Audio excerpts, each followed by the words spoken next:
दोस्तों गसों में है, गसों में नीलम का घर हमारे पीछे है, हम दिखा रहे हैं साइड में नीलम का घर है। और भारतीय मजदूर किसान यूनियन जो है उसके कार्यकर्ता भी यहाँ पे आए हैं, जो लंबे टाइम से मजदूरों में किसानों में काम करते रहे हैं। हम जानना चाहेंगे कि वो नीलम को किस तरीके से देख रहे हैं कि नीलम संसद में गई, उसको क्यों चुनना पड़ा संसद में विरोध करने का रास्ता। तो सर हाँ, नाम बता दीजिए अपना। मेरा नाम राजकुमार है। मैं भारतीय मजदूर किसान यूनियन से हूँ। ये मेरे साथी हैं, कार्यकर्ता हैं। भारतीय मजदूर किसान यूनियन में हम लंबे समय से इस यूनियन में काम करते हैं। और जो आपने सवाल पूछा तो उसके ऊपर तो हम यही कहेंगे कि जिस तरीका तय ये लोग गए तो वह तरीका गलत नहीं था, क्योंकि सरकार ने हर आवाज को, जो रोजगार की बात करे, जो अपना हक की बात करती है, चाहे वह किसानी का संकट हो, चाहे वह मजदूरों की आवाज को दबाने का मामला हो, उन सब के खिलाफ सरकार ने एक बहुत बड़ा दमन का रास्ता अख्तियार कर लिया है।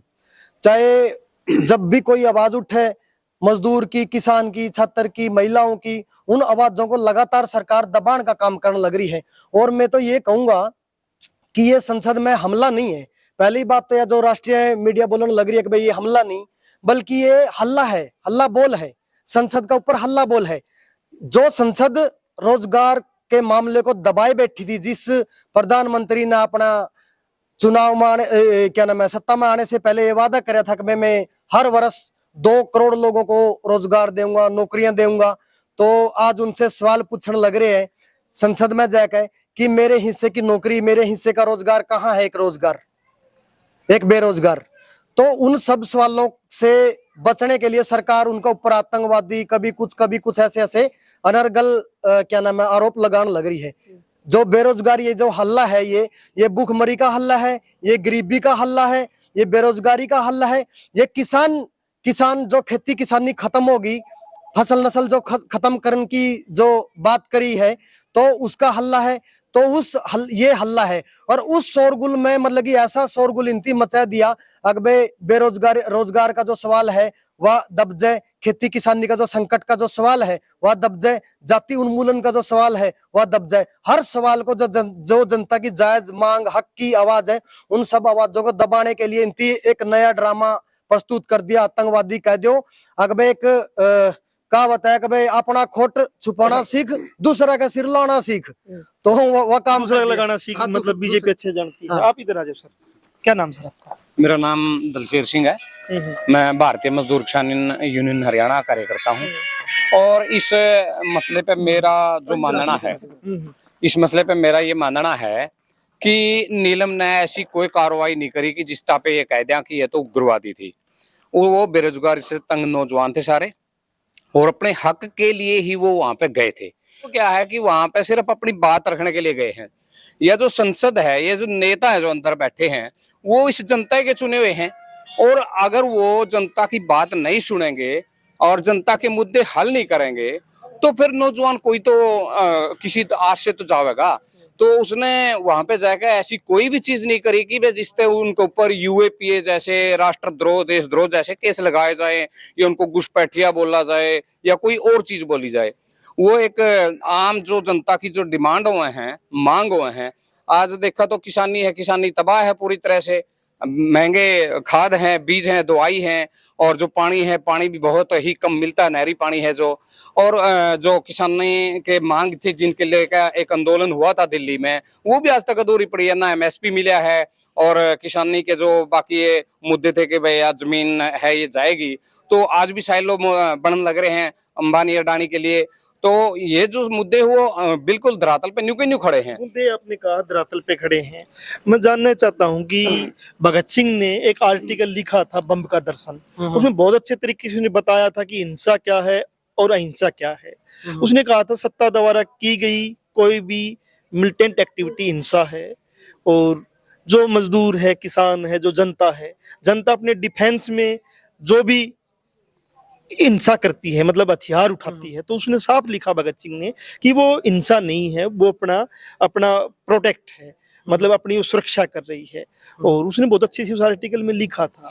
और उस भगत सिंह को हम आदर्श मानते हैं। तो उसी भगत सिंह के देश में, जिसको हम आजाद मुल्क कहते हैं, ना इस नीलम को कैसे हम कह सकते हैं कि उसने हिंसा फैलाई है, या नीलम को हम कैसे कह सकते हैं कि उसने देशद्रोह किया है या कोई आतंकवादी एक्टिविटी की है? नहीं, इसको आतंकवाद से जोड़ना सबसे पहला मतलब कि मूर्खताई वाला काम है, इसको आतंकवाद से जोड़ना। क्योंकि अभी आप ये देखिए कि भाई दो तरीके से अगर आप देखा तो इसको देख सकते हैं इस पूरे मामले को। पहला तरीका तो यह है, अगर जो 29 नारे लगाए, ठीक है, वे उनकी सेंस क्या थी, वे क्या थे, वे जनपक्षीय थे या जन विरोधी थे? सबसे पहली बात तो यह, अगर उनके नारे में कहीं पे भी जन विरोध नहीं था। ये विरोध सत्ता पक्ष इसीलिए करने लग रहा है क्योंकि उनको सवाल का जवाब देना पड़ेगा कल को। भाई आप जो कमिटमेंट था, संविधान पद पर आप लोग बैठे हो, संवैधानिक पीठ पे पद पे, तो उस संविधान पीठ पे बैठने के बाद आपकी जवाबदेही है, आपका कमिटमेंट है साहब, तो आपको उस कमिटमेंट के हिसाब से जवाब देना पड़ेगा। लेकिन वे उस सवाल से बच रहे हैं। ये लोग चाहते कि भाई सवाल ना हो, इनती के काम करे, सवाल को दबाने के लिए दमन के रास्ते अपना दिए, दमन के। अब जो यूएपीए लग गया है, जो अनलॉफुल प्रिवेंशन एक्टिविटी जो लगी है, या फिर आतंकवादी जो एनएस से जो बात वहां पर, ये तथाकथित जितने भी काले कानून है, ये किनके खिलाफ लगन लग रहे हैं? जो जनता की आवाज को उठाने लग रहे हैं। चाहे उमर खालिद का मामला हो, या फिर जेएनयू में भी एक मामला चला था, या फिर 2007 की आप बात करें तो जागरूक छात्र मोर्चा ने जो मतलब कि एजुकेशन को प्राइवेटाइजेशन करने की जो डिमांड के खिलाफ जो अपनी बातचीत करी थी, उन नौजवानों का ऊपर देशद्रोह का मुकदमा लगा दिया। तो सरकार, जो लोग सवाल करते हैं सरकार से, जो लोग सवाल पूछते हैं कि हमारे हिस्से का रोजगार कहाँ है, हम कहाँ हैं, देश कहाँ है, उस पे झूठे मुकदमे दर्ज किए जाते हैं। कहना पिछले टाइम की हम कुछ घटनाएं देखेंगे तो उन घटनाएं से हम समझ पाएंगे कि सरकार का रुख क्या है। किसान अपने हकों के लिए दिल्ली जा रहे थे, इसी लोकतंत्र में, जिस लोकतंत्र में कहा गया कि प्रदर्शन धरना करना कर सकते हैं, तो जैसे ही पंजाब से किसान चले, हरियाणा सरकार ने सभी बॉर्डरों पे बैरिकेटिंग की, कटीले तार बिछा दी गई थी, और सड़कों को ब्लॉक, पहली बार इस लोकतांत्रिक देश में पहली बार ऐसा हुआ कि सरकार ने बड़े बड़े पिलर लगा के रोड को रोक दिया गया था। जब हरियाणा और पंजाब के किसान इकट्ठा हो गए तो उनको उखाड़ दिया, तो फिर दिल्ली की तरफ गए, तो जब दिल्ली की तरफ बढ़ रहे थे तो बॉर्डर को रोक दिया गया और बड़ी बड़ी किले गाड़ दी गई, किसान दिल्ली न जा सके। उसके बाद हमने लड़कियों का आंदोलन देखा, खिलाड़ियों का, जो गोल्ड मेडलिस्ट खिलाड़ी थे, वो जब अपने विरोध प्रदर्शन कर रहे थे, कैसे सत्ता ने अपने बूटों से उन लड़कियों को कुचला, वो भी सबने देखा है। जब वो मेडल लेके गंगा घाट पे बवाने गए द्वार में, तो कैसे उनको रोक दिया गया कि ये गंगा तुम्हारी नहीं है, आप यहाँ विरोध प्रदर्शन नहीं कर सकते हो। उसके बाद जब किसान चंडीगढ़ जा रहे थे, कैसे रोका गया, दमन किया गया, एक किसान की टांग कट गई। इन सभी आंदोलनों को नीलम ने करीब से देखा हरियाणा के अंदर, और उसके बाद उसने संसद का रास्ता अख्तियार किया है, संसद के अंदर गई है। और भगत सिंह को जो भी अपना आदर्श मानते हैं कि भगत सिंह ने संसद में जाके अपनी आज़ादी की, मजदूरों की, किसानों की आवाज़ बुलंद की थी, वही काम नीलम ने किया है। यही बात निकल के आ रही है अलग अलग किसान संगठनों से, मजदूर संगठनों से। जनमंच के साथ आप बने थे, अपडेट के साथ फिर हाजिर होंगे।